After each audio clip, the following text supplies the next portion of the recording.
Okay, well, let's move on. As I said, we're going to alter the schedule a little bit. So we have Barry Dunn, who is the general counsel for the Public Protection Cabinet in Frankfurt.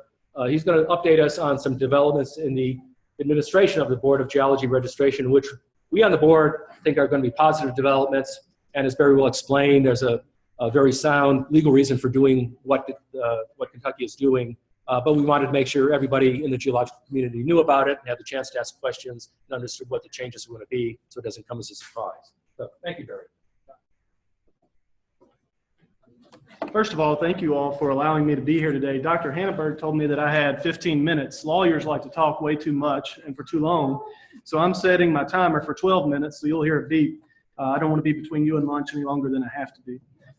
Before I came, I tried to look up, I know a ton of good lawyer jokes, so I tried to look up a few geologist jokes. There are a lot of good ones out there. Some of them are a little more risque than I would have thought.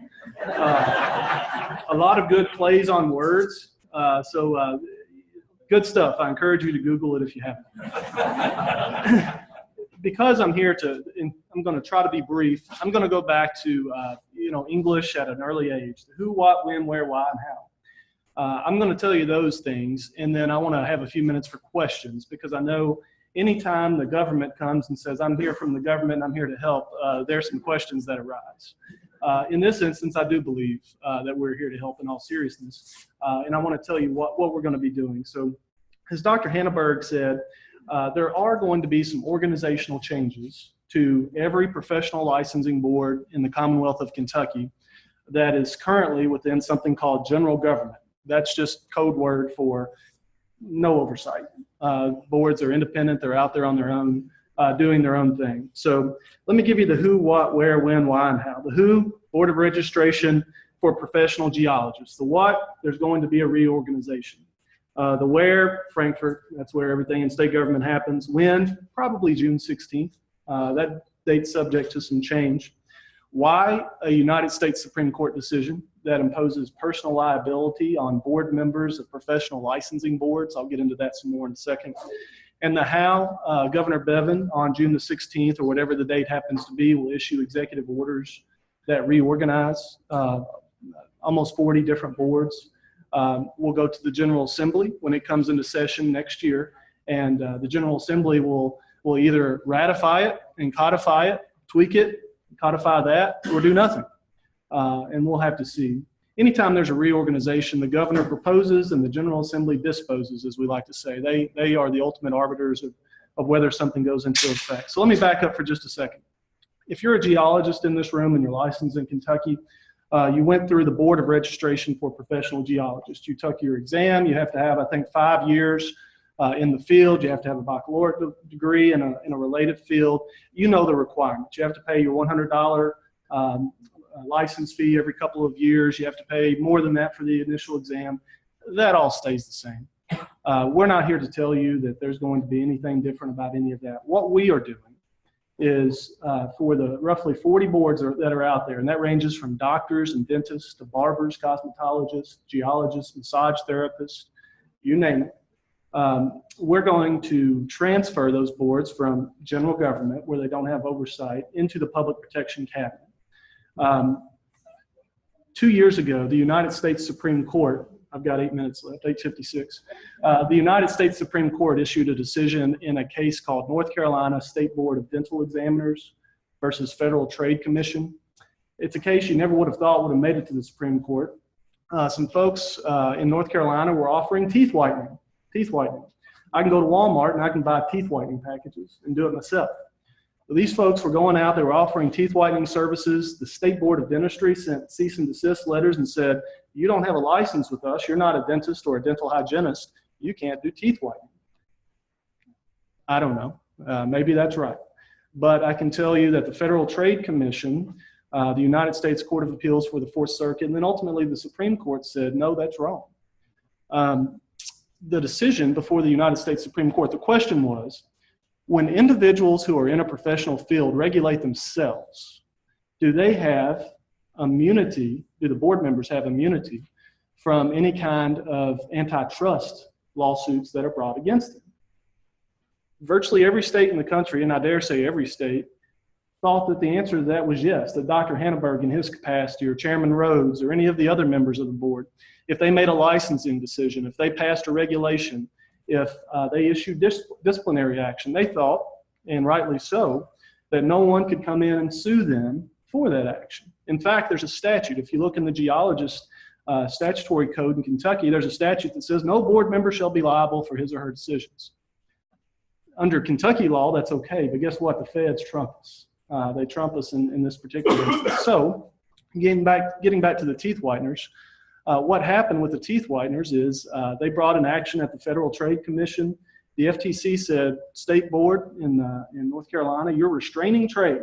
You're violating Federal Sherman Act requirements.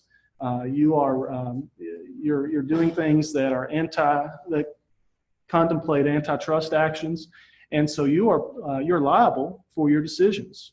If someone brings a lawsuit against you, you board members are going to be personally liable. It's coming out of your pocket.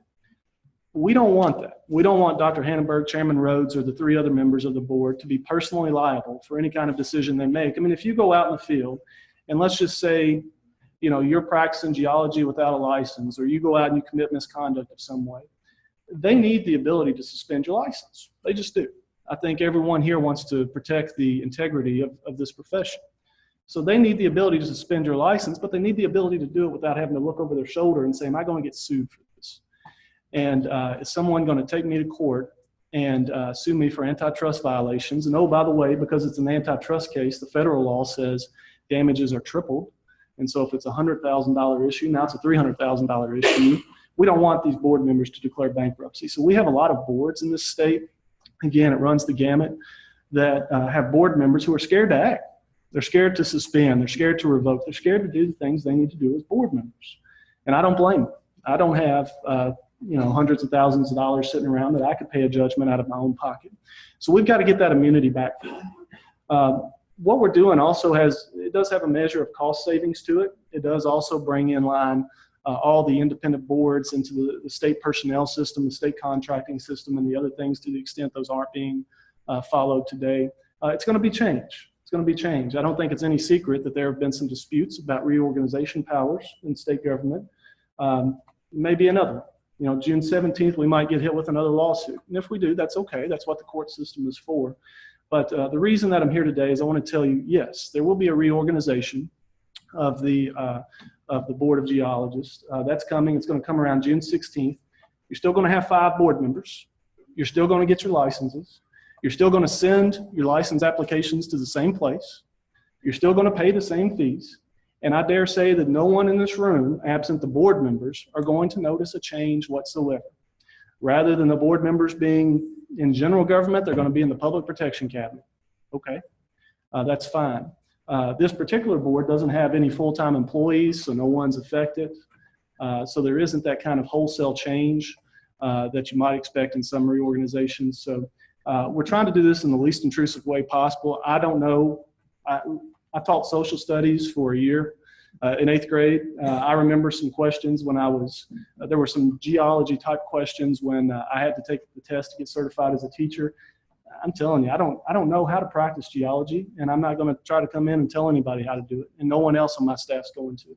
So the geologists are still going to regulate the geologists. The doctors are still going to regulate the doctors, and so on.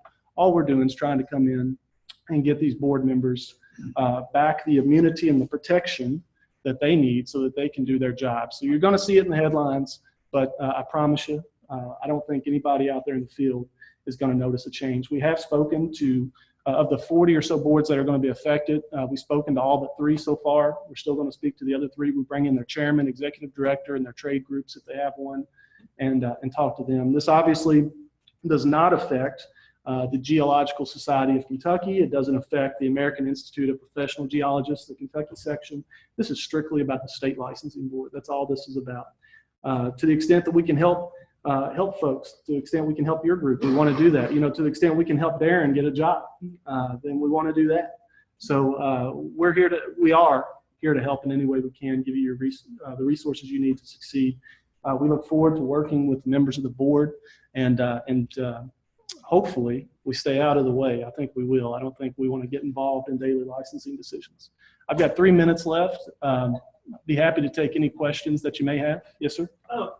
So after this change, characterize the immunity that board members have. You know, I was on the board at one point, and they always told us we had the sovereign immunity of king. Right. We were insulated by the governor's position. Now, after this change, how would you characterize the immunity? You're going to get it back. And so we thought that you had that immunity. Everyone thought, 50 states thought that you had that immunity. Supreme Court 2 years ago kind of changed the game on us. It was a 6-3 decision. Supreme Court changed the game on us, so we're going to get you that king's immunity back, as you refer to it as. And the way we do that is the Federal Trade Commission has issued some guidance following the case to say, states, how do you implement this? Well, here's a 13-page paper that goes through Q&As about how you get it back. We've analyzed that paper, and the way we're going to do it is there will be an executive director over top of that's going to kind of oversee groupings of boards. That executive director will have the ability to tell the boards, you know, that really runs afoul of the Supreme Court case, so we can't do that, put the brakes on. Those instances are going to be few and far between. So we're going to get you the immunity back because there's going to be a full-time state employee that will have the ability to say, stop, can't do that. That full-time state employee will be in my cabinet, and we will, I promise you, they're not going to be involved in day-to-day licensing decisions. It's only those antitrust type questions when those arise. Is there going to be a change in the budgeting of the budget or the board in relation to the budget? But like now, the fees that are received are restricted funds. Yes, sir. Is that going to stay the same? It will. All fees of every one of these groups are restricted funds, meaning the fees come from application fees, licensing fees, disciplinary fines, those kinds of things. It'll still be the same. One thing we do have to remember is money is fungible to some degree. And so, you know, right now you pay the Department of Professional Licensing, the board does, an administrative fee to do all the back office support. You're going to continue to pay an administrative fee to the Department of Professional Licensing. Those will still be restricted funds. One thing I do want to emphasize, these are not going to be super boards. One question that I get often, and I'm sure the question in this group would be, well, are there going to be engineers on our board? No. It's going to be 4 geologists and a citizen member. Guess what? That's what you have today. Of course, the state geology director serves as an ex officio member. Then you have 3 professional geologists, and you have the citizen. Same thing. Engineers aren't going to make decisions for you. Doctors aren't going to make decisions for you. That's 12 minutes.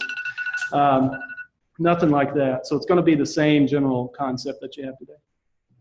Yes, sir. You had an insert in our agenda about something, I think. Thank you. Yes, there is a document, I think it's called Talking Points, that goes through some of the highlights of this. Some of those are more applicable to the boards that don't currently receive services from the Department of Professional Licensing. But it runs through everything on there, kind of the very high-level overview of why we're doing what we're doing and what it's going to look like. There were some questions, sir. Yes, sir. Will the board incur any additional expenses as a result of this?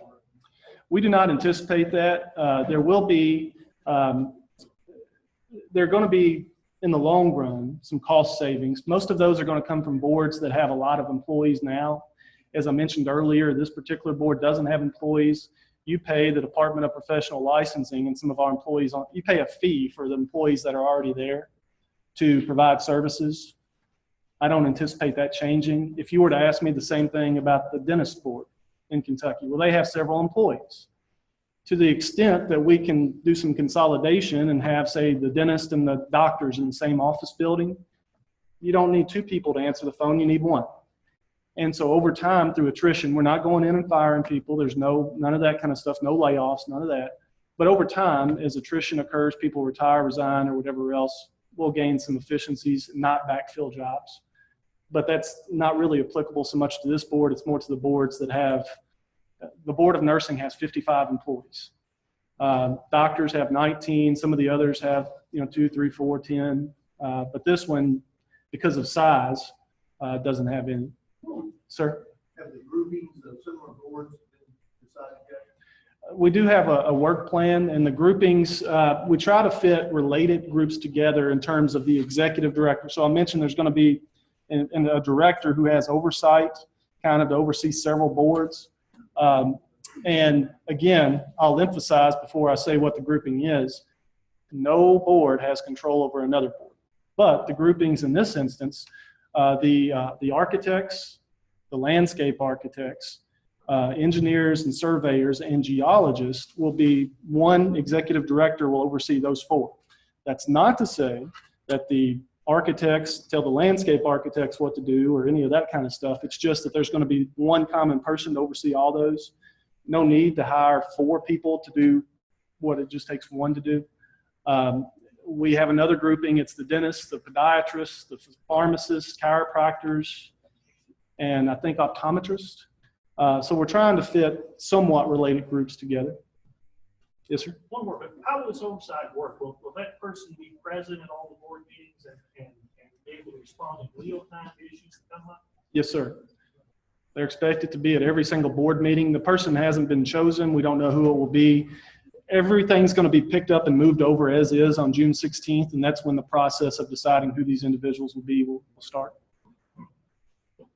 Any other questions? Thank you very much. I'll stick around. If you have questions, feel free to come up and let me know. Thank you.